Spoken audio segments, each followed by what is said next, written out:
안녕하세요, 여러분. 오늘 우리가 살펴볼 해설 자료에는 아주 매력적인 신학적 미스테리가 하나 담겨 있습니다. 바로 우리가 다루는 원문 자료에 등장하는 시간적 공백에 대한 이야기인데요. 예수님의 재림과 영원한 세계, 그 사이에 왜 거대한 틈이 존재하는지에 대한 내용입니다. 자, 복잡하게 들릴 수도 있지만 전혀 그렇지 않습니다. 아주 명확하고 직관적으로 파헤쳐 볼 테니까요. 바로 시작해 볼까요? 일단 이 핵심적인 질문부터 던져보겠습니다. 만약 예수님께서 모든 악을 물리치시고 완전한 승리를 거두며 다시 오신다면 말이죠.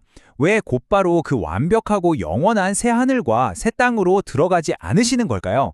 굳이 그 중간에 천년이라는 지상왕국 기간이 왜 끼어 있어야만 하는 걸까요? 정말 호기심을 자극하는 대목이죠. 원문 자료에 나타난 성경의 전체적인 타임라인을 연대순으로 쭉 펼쳐보면 이렇습니다. 인류 역사가 에덴 동산에서 시작돼서 7년 대환란을 거쳐 예수님의 재림으로 이어지잖아요. 그리고 궁극적인 영혼의 세계가 오죠. 그런데 방금 말씀드린 대로 영혼으로 넘어가기 직전 바로 이 네 번째 단계에 천만년이라는 공백이 존재합니다. 우리는 오늘 바로 여기에 돋보기를 들이대 볼 겁니다. 오늘 다룰 순서입니다. 첫 번째, 왜 천년왕국인가? 두 번째, 첫째 이유인 다니엘의 예언 성취. 세 번째, 둘째 이유인 완벽한 해피엔딩.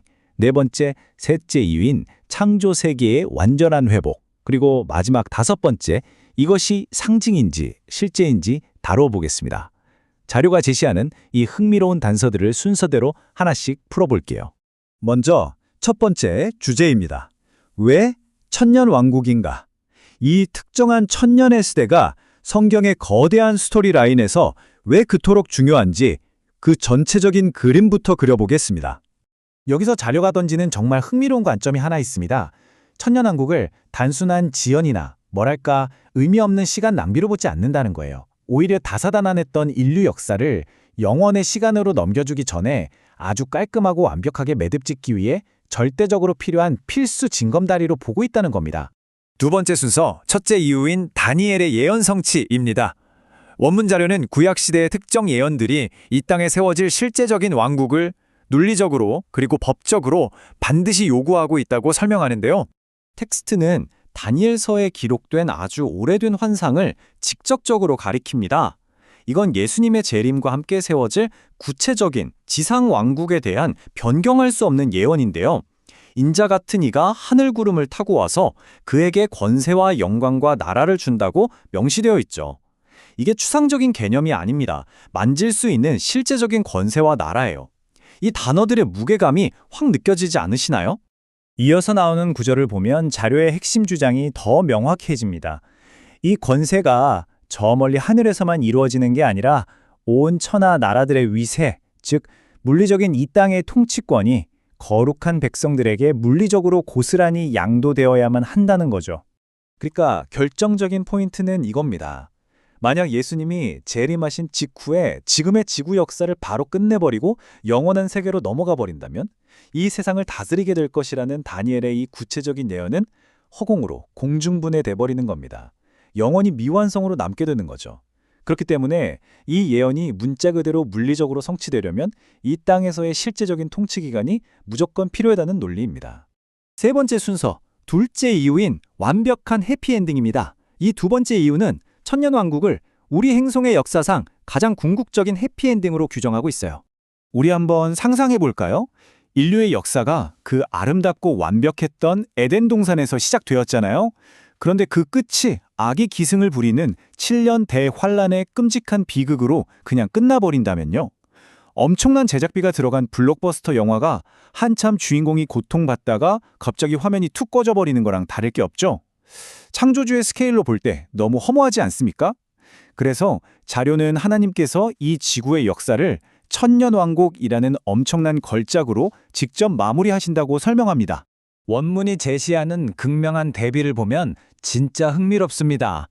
대환란 기간 동안 적그리스도가 세우는 모방품, 즉 가짜 왕국은 고작 3년 반이라는 아주 짧은 시간 동안만 반짝하고 맙니다. 반면에 그 뒤에 세워질 천년이라는 어마어마한 스케일의 진짜 통치 기간을 생각해 보세요. 가짜 왕국은 이 확실하고 압도적인 승리 앞에서 말 그대로 완전히 지워져 버리는 겁니다. 바로 이겁니다. 천년왕국은 악에 대한 하나님의 완전한 승리를 전 세계에 확정적으로 보여주는 무대인 셈입니다. 상처와 파괴로 끝나는 게 아니라 지구 역사의 마지막 챕터를 가장 화려하고 눈부신 승리의 피날레로 장식하는 거죠. 영원으로 넘어가기 전에 이 세상을 완벽한 걸작으로 빚어내기 위한 활용점정의 시간이라고 볼 수 있습니다.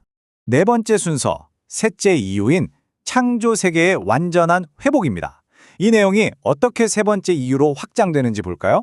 여기서 우리의 시야가 단순히 인간의 구원을 넘어서 물리적인 우주 전체의 치유로 확 넓어집니다.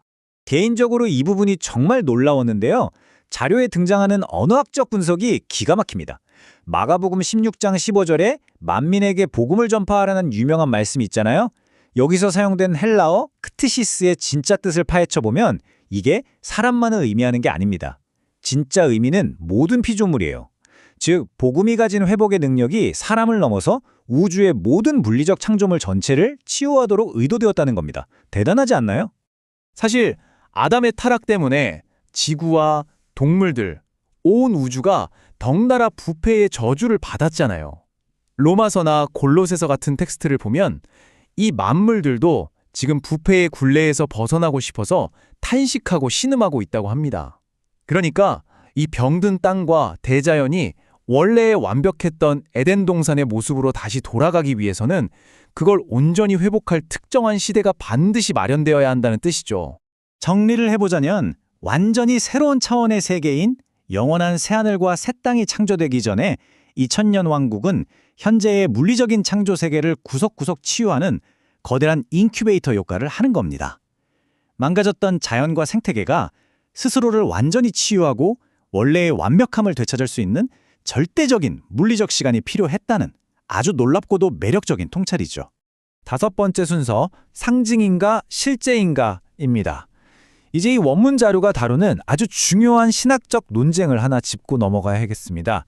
과연 이 천년이라는 기간은 그냥 영적인 은유일까요? 아니면 달력으로 잴 수 있는 문자 그대로의 실제적인 시간일까요? 역사적으로 어거스틴이나 캘빈처럼 엄청난 영향력을 가진 기독교 인물들은 이 천년왕국을 영적인 상징으로 보는 무천년설을 지지했습니다. 하지만 우리가 지금 분석하고 있는 이 원문 자료는 입장이 완전히 다릅니다. 특정한 텍스트적 단서를 바탕으로 이것은 무조건 기록된 그대로 아주 철저하게 문자적으로 해석해야 한다고 강력하게 못을 받고 있어요. 그 결정적인 증거가 바로 이 숫자입니다. 요한계시록 20장 1절에서 10절 사이 그 짧은 몇 개의 구절 안에서 천년이라는 정확한 기간 명시가 무려 6번이나 반복해서 등장합니다. 진짜 엄청난 빈도수거든요. 자료는 이 지독할 정도의 반복이 절대로 우연이 아니라고 강조합니다. 똑같은 시간의 길이를 6번이나 반복해서 쓴다는 건 이건 단순한 시적 비유가 아니야 라고 소리치는 거나 다름이 없다는 거죠. 이건 수학적으로 아주 정밀하게 의도된 장치이고 이 왕국이 정말로 물리적으로 이 지구상에 존재할 실제 왕국이라는 사실을 독자들 머릿속에 확실히 각인시키려는 거라는 분석입니다. 자, 오늘 우리는 원문 자료를 통해 천년왕국이 왜 필수 불가결한 징검다리인지 깊이 파헤쳐 보았습니다. 여러분 한번 상상해 보세요. 모든 피조물이 오랜 탄식을 끝내고 마침내 온전하게 치유되는 그 시간이 온다면 과연 이 지구는 어떤 모습일까요? 그 지긋지긋한 타락의 저주로부터 짐승과 대자연이 완전히 해방되어서 에덴의 폭발적인 생명력을 다시 뿜어내는 행성. 그곳에서 살아간다는 건 과연 어떤 느낌일까요? 이 가슴 뛰는 상상의 여지를 여러분께 남겨드리면서 오늘 해설은 여기서 마무리하겠습니다. 끝까지 함께해 주셔서 감사합니다.